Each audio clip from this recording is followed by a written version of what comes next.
వాల్మీకి మహర్షి కృత శ్రీమద్ రామాయణం ఆచార్య పుల్లెల శ్రీరామచంద్రుడిగా బాలానందిని వ్యాఖ్య 19వ భాగం 29-10-20 బాలకాండంలో ఏకాదశ సర్గ. సుమంత్రుడి ఉపదేశం ప్రకారం దశరథుడు అంగదేశానికి వెళ్ళి రోమపాదుణ్ణి ఒప్పించి శాంత ఋష్యశృంగులను అయోధ్యకు తీసుకురావట. భూయ ఏవ హి మహేంద్ర శృణు మే వచనం హితం యథా సదేవ ప్రవరః కథాయామేవమబ్రవీత్.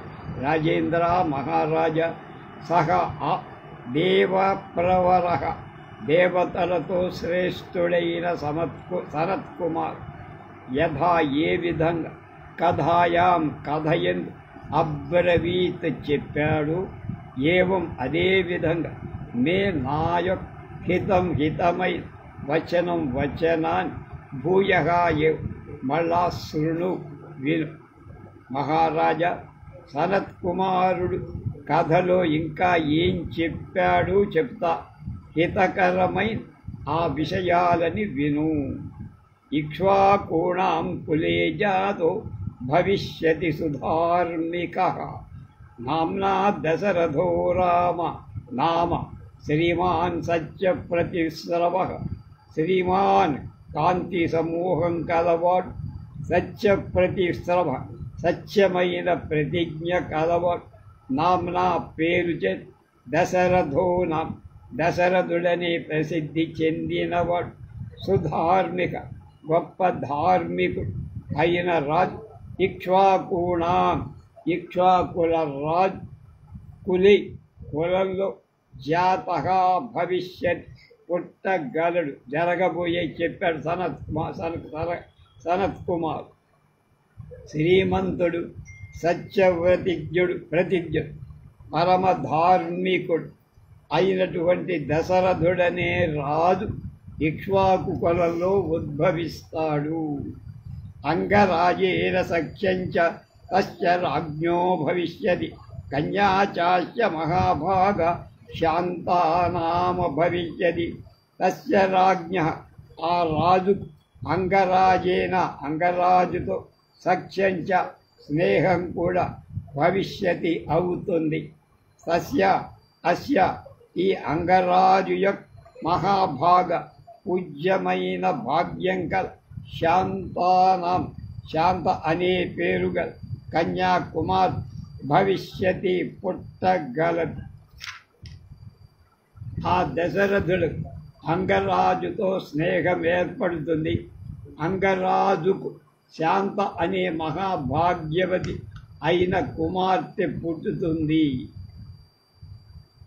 ఉత్తరస్తుస్తోంగరాజస్య రోమపాద ఇతి శ్రుతః తం స రాజా దశరథో గమిష్యతి మహాయశాః. సహ ఆ అంగరాజస్య పుత్ర అంగరాజు పుత్రుడైతే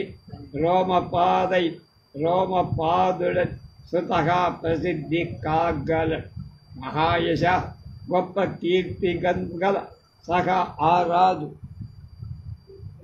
దశరథ మహారాజు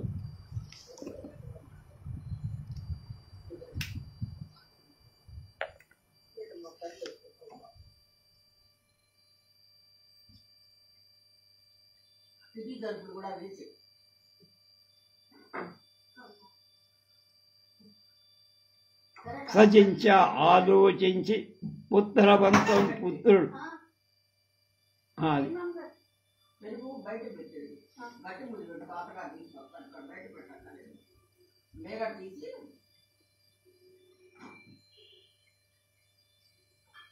ధర్మాత్ముడా అనపత్యోస్మి ధర్మాత్మన్ శాంతా భర్తా మమ క్రతుం ఆహరే తత్వయాజ్ఞస్త సంతానార్థం కులస్య. ధర్మాత్మన్ ఓ ధర్మాత్ముడా, అనపత్య సంతానం లేనివాడనై అస్మి నే ఉన్నా. శాంత యొక్క భర్త త్వయా నీచేత్ ఆజ్ఞప్తః ఆజ్ఞాపింపబడిన వాడే మమ నా యొక్క కులస్య కులము యొక్క సంతానార్థం అవిచ్ఛిన్నత్వానికి క్రతు యజ్ఞాన్ని ఆహరేత నిర్వహించుగాక. ఓ ధర్మాత్ముడా, నాకు పుత్రులు లేరు, అంచేత ఋష్యశృంగుని నీవు పంపి నాకు పుత్రుడు కలగ చేయటం ద్వారా నా వంశం అవిచ్ఛిన్నంగా ఉండటానికి క్రతువు చేయటం సహాయం చెయ్యి. శ్రుత్వా రాజ్ఞోధ తద్వాక్యం మనసా స విచించ ప్రదాప్యతే పుత్రవంతం శాంతాభర్తారమాత్మవాన్. ఆత్మవాన్ బుద్ధిశాలి అయిన ఆ రోమపాదుడు రాజ్ఞ రాజు తత్వాక్యం ఆ వాక్యాన్ని శ్రుత్వా విని అధ ఆ తర్వాత మనస్సుతో సంవిచించ చక్కగా ఆలోచించి ఉత్తరవంతం పుత్రుడు గల శాంతాభర్తార శాంత యొక్క భర్తను ప్రదాస్యతే ఇవ్వగలరు. రోమపాదుడు దశరథుడి మాట విని బాగా ఆలోచించి పుత్రుడు గల అంటే రోమ పపో మహిమ చేత ఇతరులకు పుత్రులను అనుగ్రహించగల ఋష్యశృంగుణ్ణి పంపిస్తారు. ప్రతిగృహ్య చతం పుత్రం స రాజా విగతజ్వర అహరిష్యతి తం యజ్ఞం ప్రహృష్టేవాంతరాత్మన. సహ రాజ ఆ రాజ్ దశరథ మహారాజ్ తం ఆ విప్రం ఆ బ్రాహ్మణుడు ప్రతిగృహ్య చ స్వీకరించి వెంట పెట్టుకొని విగతజ్వర తొలగిపోయిన మనోవ్యధ కలవాడై అంటే మనోవ్యధ పోయి ప్రహుస్తేన సంతోషించిన అంతరాత్మల హృదయంతో తం యజ్ఞం ఆ యజ్ఞాన్ని ఆహరిష్యది అనుష్ఠించకల. దశరథుడు ఋష్యశృంగుని తోడ్కొని వచ్చి మనోవ్యధ శాంతింపక సంతోషించిన మనస్సుతో యజ్ఞం చెయ్యగలడు. తం చ రాజా దశరథో యస్తు కామః కృతాంజలి ఋష్యశృంగం ద్విజశ్రేష్టం వరయిష్యతి ధర్మవిత్తు. యజ్ఞార్థం ప్రసవార్థం చ స్వర్గార్థం చ నరేశ్వరః లభతే చ శతం కామం ద్విజ ముఖ్యాద్విషాం పతిః. యస్తు కామ యాగం చెయ్యాలనే కోరిక కలవ, యస్తి మీద కోరిక గలవ, ధర్మాలు తెలిసినవాడు, సరే నరేశ్వరగా రాజు ప్రజలకు రాజైన దశరథ మహారాజ్ కృతాంజలి కట్టుబడినటువంటి దోసిలి కలవాడై ద్విజశ్రేష్టం ద్విజులలో శ్రేష్ఠుడే ఋష్యశృంగు యజ్ఞార్థం యజ్ఞం కోసం ప్రసవార్థం చ సంతానం కోసం స్వర్గార్థం చ స్వర్గం కోసం వరయిష్యత్ కోరగల్. సహ నిశాంపది ఆ రాజు ద్విజముఖ్యాత్ బ్రాహ్మణ శ్రేష్ఠుడి వలన తం కాము ఆ కోరిక లభతే చ పొందును కూడా. ధర్మవేత్త అయిన దశరథుడు దోషినివ నాకు సంతానం స్వర్గం కూడా కలిగేటట్టు యజ్ఞం చేయించు అని ఋష్యశృంగుని ప్రార్థిస్తాడు. ఆ బ్రాహ్మణోత్తముడి వల్ల ఆ కోరిక తీరుతుంది. పుత్రాశ్చాస్య భవిష్యంతి చత్వారో అమిత విక్రమాః వంశ ప్రతిష్టానకరా సర్వ లోకేషు విస్తృతాః. అస్య అతడికి అమిత విక్రమాః అమితమైన పరాక్రమాలు కలవాడు, వంశ ప్రతిష్టకారకః వంశానికి ప్రతిష్ట తెచ్చేవాడు, సర్వతో శ్రీకేష్ సర్వలోకేష్ అన్ని లోకాలలో విస్తృతాః ప్రసిద్ధులు అయిన చత్వారః నలుగురు పుత్రాః పుత్రుడు భవిష్యంతి పుడతారు పుట్టగలరు. దశరథుడి అమిత పరాక్రమం కలవాడు, దశరథుడికి అమిత పరాక్రమశీలులు, వంశ ప్రతిష్ట కారకులు, సర్వలోకాలలో ప్రసిద్ధులు అయిన నలుగురు కుమారుడు జన్మిస్తారు.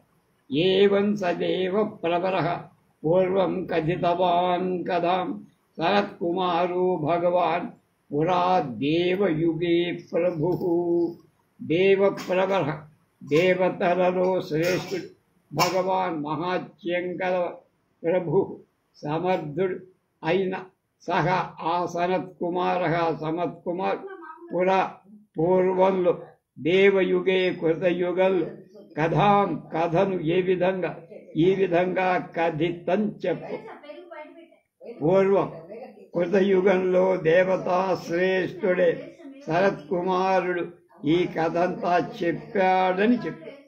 సత్వం పురుష శార్దూల తమాలయ సుసత్కృతం స్వయమేవ మహారాజ గత్వా సబలవాహన. ఆ పురుష శార్దూల పురుష శ్రేష్ఠుడైన మహారాజు, ఓ మహారాజా, సహా త్వం నువ్వు, అలాంటి నువ్వు, సబలవాహక సైన్యంతో వాహనాలతో కూడిన వాడవై స్వయంగానే గత్వా వెళ్ళి సుసంస్కృతం బాగా సత్కరింపబడి తం ఆ ఋష్యశృంగుడు ఆనయా తీసుకొని రండి. పురుష శ్రేష్ఠుడైన మహారాజా దశరథ, నువ్వే స్వయంగా ససైన్యంగా వెళ్ళి ఆదరంగా పూజనీయంగా గౌరవం ఆ ఋష్యశృంగుడి తీసుకురండి. అనుమాన్య వశిష్టంచ సూతవాక్యం నిశమ్యజ శాంతః పరం మహామాత్య ప్రయయో యత్ర సద్విజ.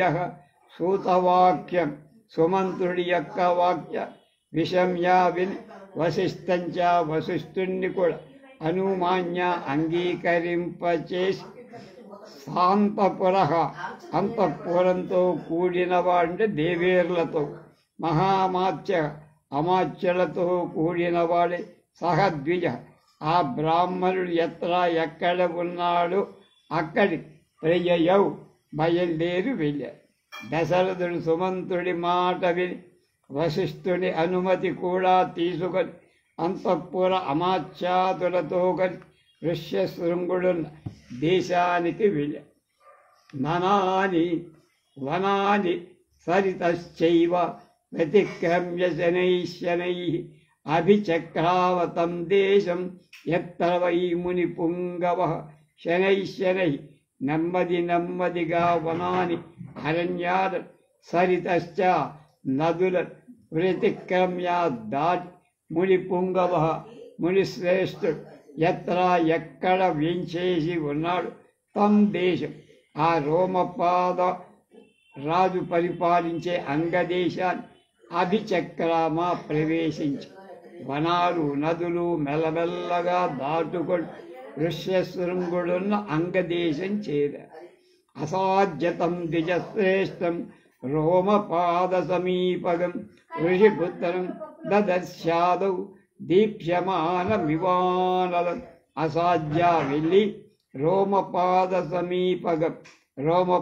సమీపంలో ఉన్నవాడి దీప్యమాన జ్వరిస్తున్న అనలమివ అగ్నిలా ఉన్నవాడు ద్విజశ్రేష్ఠ బ్రాహ్మణ శ్రేష్ఠుడై తం ఋషిపుత్రం అంటే ఎవరు ఋష్యశృంగుణ్ణి ఋషి కుమారుడు అదవు ముందుగానే దదర్శ చూశారు.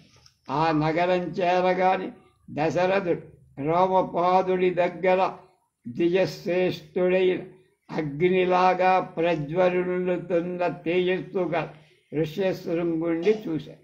తతో రాజా యథాన్యాయం పూజాం చక్రే విశేషతః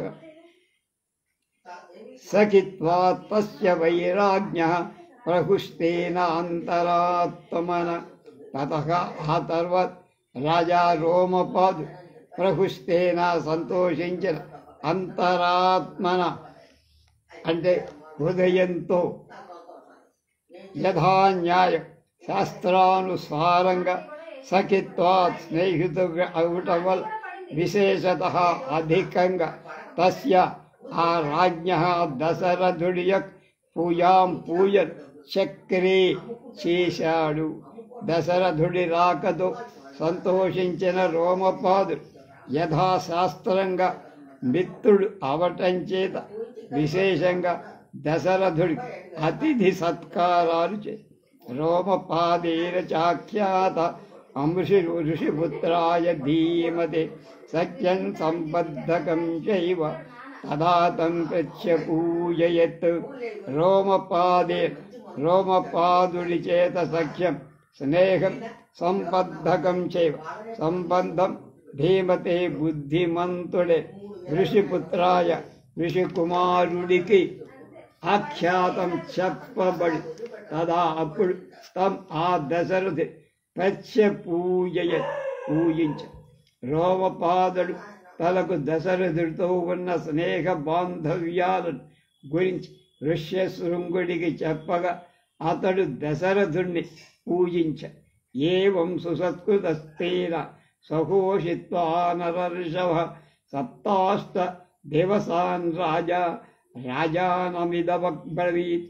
ఏవం ఈ విధంగా నమ సుసత్కృత బాగా సత్కరింపబడి నరర్షభ నరశ్రేష్ఠుడైన రాజా దశరథుడు తేనా సహ అతనితో కూడా సప్తాష్ట 7 దివసాలు రోజుల పాటు ఉషిత్వా ఉండి రాజానం రోమపాదుణ్ణి ఇదం ఈ వాక్యాన్ని అబ్రవీత్ పలిక.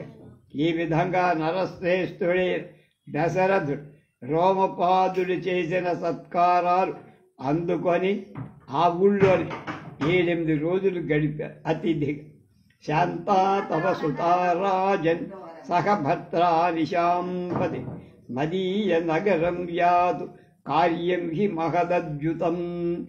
ఆ నిశాంపది ప్రజలకు ప్రభువైన రాజన్ రాజా తవ సుత నీ కుమార్తె శాంత సహ భర్తతో కూడా మదీయ నగరం నా పట్టణానికి యాతు వెళ్ళుగాక అంటే నా పట్టణానికి రమ్మని ఆహ్వానిస్తారు.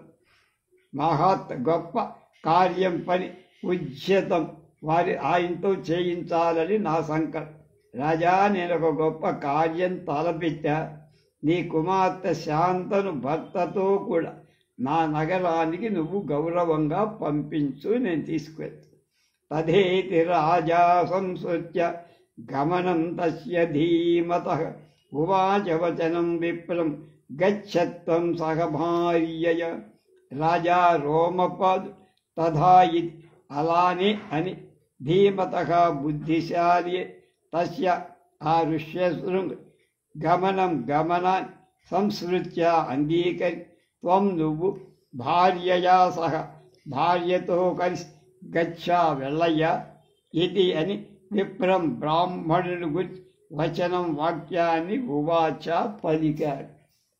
రోమపాదుడు ధీమంతుడైన ఋష్యశృంగుడు అయోధ్యానికి వెళ్ళటానికి అంగీకరి నువ్వు భార్యతో అయోధ్యకు వెళ్ళు అని ఋష్యశృంగుడితో అన్నారు. ఋషిపుత్ర ప్రతిస్పృత్య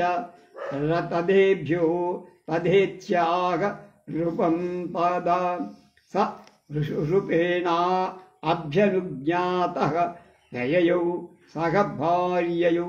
తదా అప్పుడు ఋషిపుత్ర ఋషికుమారుడైన ఋష్యశృంగుడు ప్రతిస్మృత్య అంగీకరి నృపం రాజుతో తథా ఇతి అలాగే వెళ్దామండి వస్తాను నేను అని ఆహా పలిక. నృపేణ రాజు చేత అభ్యనుజ్ఞాత ఇవ్వబడ్డ అనుజ్ఞ కలవాడే అంటే మామగారి అనుమతి పొందినవాడు భార్యయా సహ భార్యతో కూడా ప్రయయౌ వెళ్ళాడు. ఋష్యశృంగుడు అందులకు అంగీకరించి అలాగే వస్తానని చెప్పి రోమపాదుడి అనుజ్ఞ తీసుకొని భార్యా సమేతుడై అయోధ్య నగరానికి వచ్చా. తానన్యోన్యాంజలి కృత్వా స్నేహాత్ సంసృష్టచోరస ననంద తు దశరథో రోమపాదశ్చ వీర్య. తౌ ఆ దశరథుడు వీర్యవాన్ పరాక్రమశాలి రోమపాదశ్చ రోమపాదుడు అన్యోన్యాంగి పరస్పరం దోషులని కృత్వా చేసి నమస్కరించుకొని అర్థం. స్నేహం వల్ వరసా వక్షస్థలం చేత సంసృష్ట కౌగలించుకొని ననందుతు సంతోషించ.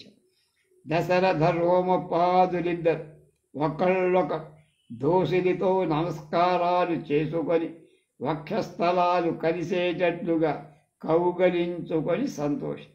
తతః సుహృదమాపృచ్ఛ ప్రస్థితో రఘునందన పౌరేభ్య ప్రేషయామాస దూతాన్ వై శీఘ్రగామిన. తతః ఆ తర్వాత రఘునందన దశరథుడు సుహృదం మిత్రుడు అపృచ్ఛ వీడ్కొని ప్రస్థిత ప్రయాణమై దీర్ఘగామిన వేగంగా వెళ్ళగలి దూతలు పౌరేభ్య పౌరులకు ప్రేషయామాస పంప. వస్తున్నామని కబురు ముందే పంప. మిత్రుడి రోమపాదుడి దగ్గర సెలవు తీసుకొని బయలుదేరిన దశరథుడు వేగంగా వెళ్ళగలిగిన దూతలు అయోధ్య పౌరులకు తమ రాక తెలపటానికి ముందే పంపి. తెలియతాం నగరం సర్వం క్షిప్రమేవ సలంకృతం ధూపితం సిక్త సంవృష్టం పతాకాభిరంకుతం. సమస్తమైన నగరం క్షిప్రమేవ వెంటనే స్పీడ్ అన్నమాట.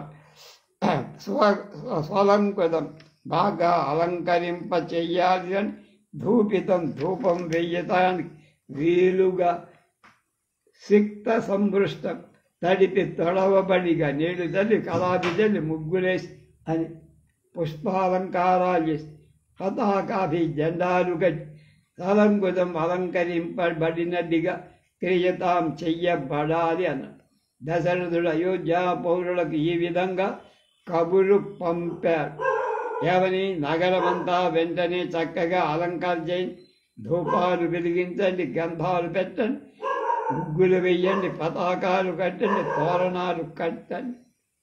తత ప్రహృష్టా పౌరాస్తి శ్రుత్వా రాజా సమాగతం తథా ప్రచకురుస్తర్వం రాజ్ఞా యత్ప్రేషితం యథా.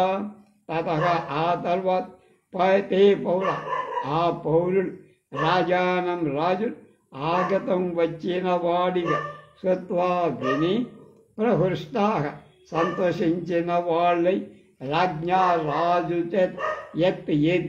యథా ఎలా ప్రేషితం పంపబడిందో తద్దాని సర్వం అంతా కూడా తథా అలా ప్రచక్కురువు చేశారు. రాజు వస్తున్నట్లు విన్న పౌరుడు చాలా సంతోషించి ఆయన ఆజ్ఞాపించిన విధంగా నగర అలంకారాలు చేశారు. తతః స్వలంకృతం రాజా నగరం ప్రవివేశ శంఖదుందుభి నిర్ఘోషై పురస్కృత్య ద్విజర్షభం. తతః ఆ తర్వాత రాజా దశరథ ద్విజర్షభం ఆ బ్రాహ్మణ శ్రేష్ఠుడు పురస్కృత్య ఎదుట ఉంచుకొని స్వలంకృతం బాగా అలంకరించబడి తత్ ఆ నగరం అయోధ్య నగరం శంఖదుందుభి నిర్ఘోష శంఖదుందుబుల ధ్వానంతో ప్రవేశించాడు. దశరథుడు ఋష్యశృంగుని ఎదట ఉంచుకొని తక్కిన అలంకరించిన అయోధ్య నగరాన్ని శంఖదుందుబుల మంగళవాద్యాల మధ్య నగర ప్రవేశించి తత ప్రముదితా సర్వే దృష్ట్వా తం వా నాగరాద్విజం ప్రవేశ్యమానం సత్కృత్య నరేంద్రేణేంద్రకర్మణ. తతః ఆ తర్వాత సర్వే సమస్తమైన నాగరాహ పౌరుడు ఇంద్రకర్మణ ఇంద్రుడి వంటి కర్మగల నరేంద్రేణ రాజు చేత సత్కృత్య సత్కరించి ప్రవేశ్యమాన్ ప్రవేశపెట్టబడుతున్న తం ఆ ద్విజం ఆ బ్రాహ్మణుడు దృష్ట్వా అంటే ఋష్యశృంగుడు చూసి ప్రముదితా సంతోషించారు. దేవేంద్రుడితో సమానుడైన నరేంద్రుడితో సత్కృతుడైన అయోధ్యలో ప్రవేశిస్తున్న ఋష్యశృంగుని చూసి పౌరులంతా సంతోషించి అంతఃపురం ప్రవేశైన పూజాం కృత్వా చ శాస్త్రతః కృతకృత్యం తదాత్మానం మేనే తస్యోపవాహనాత్. ఏవం ఋష్యశృంగుడు అంతఃపురం ప్రవేశ్య అంతఃపురంలో ప్రవేశపెట్టి శాస్త్రతః శాస్త్రానుసారంగా పూజాంచ పూజ కృత్వా చేసి తదా అప్పుడు తస్య అతడి యొక్క ఉపవాహనాత్ తీసుకొని రావటం వల్ల ఆత్మానం తన కృతకృత్యుడు అయినట్లుగా మేనే అనుకున్నాడు తలచారు. దశరథుడు ఆ ఋష్యశృంగుడు అంతఃపురానికి తీసుకువెళ్ళి యథాశాస్త్రంగా పూజించాడు. అతని తీసుకురావటంతో తన కర్తవ్యం పూర్తయినట్టు చాలా సంతోషపడ్డాడు. అంతఃపురస్త్రియ సర్వా శాంతాం దృష్ట్వా తథాగతం సహ భర్త్రా విశాలాక్షిం ప్రీత్యానందముపాగమన్. అంతఃపురస్త్రియ అంతఃపురంలోని స్త్రీలు సర్వాహ అంతా తథా ఆ విధంగా భర్త్రా సహ భర్తతో కూడా ఆగత వచ్చిన విశాలాక్షిం విశాలమైన నేత్రాలు కల శాంతాం శాంతం దృష్ట్వా చూసి ప్రీత్యా ప్రేమతో ఆనందం కలిగేటట్లుగా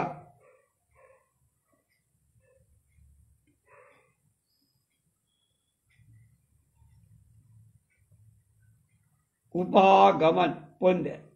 భర్తతో కలిసి వచ్చిన విశాలాక్షి అయిన శాంతను చూసి అంతఃపుర స్త్రీలంతా ప్రేమతో ఆనందంతో ఉప్పొంగి పూజ్యమానా చ తాభిః సా రాజ్ఞా చైవ విశేషతః ఉవాస తత్ర సుఖిత కంచిత్ కాలం సహ ద్విజా. ఇత్యాఖ్యే శ్రీమద్ రామాయణే ఆది కావ్యే బాలకండే ఏకాదశ సర్గః. సా ఆమె తాభి వాళ్ళ చేత అంటే అంతఃపుర స్త్రీలు విశేషతగా గొప్పగా రాజ్ఞా చైవ రాజు చేత కూడా ఉజ్యమాన్ పూజింపబడిదై సుఖితా సుఖవంతురాలై ఋత్విజా సహ ఋత్విక్కులతో కూడా కంచిత్ కాలం కొంతకాలం అత్ర అక్కడ ఉవాస నివసించ. అంతఃపుర స్త్రీలు విశేషంగా దశరథు ఆదరింపగా ఆ శాంత ఋష్యశృంగుడితో సుఖంగా కొంతకాలం అయోధ్యలో అంతఃపురంలో ఉంది. బాలానందిని అనే శ్రీమద్ రామాయణ ఆంధ్ర వ్యాఖ్యానంలో బాలకాండలో 11వ సర్గ సమాప్తం. రేపు 12వ సర్గలో మనం ప్రవేశిస్తాం.